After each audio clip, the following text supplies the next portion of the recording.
الكل بيسألني أميرة شو طعم سر نجاح اليبرق بتاعك وبيطلع طيب؟ بقول له تعال أنا عندي حاطك معلومة حيفرق الطعم من طعمك من طعمي. شو أنا بعمل؟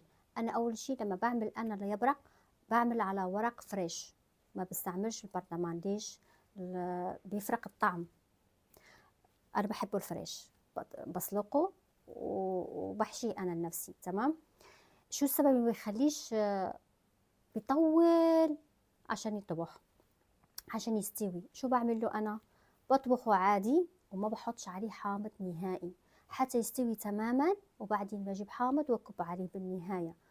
ربع ساعة قبل ما اسكره بكب عليه حامض واخلي ربع ساعة يتغلغل، واطفي عليه واخلي تقريبا هيك شي ربع ساعة تمام، وبعدين بحطه واسكبه واكله بالصحة والهنا.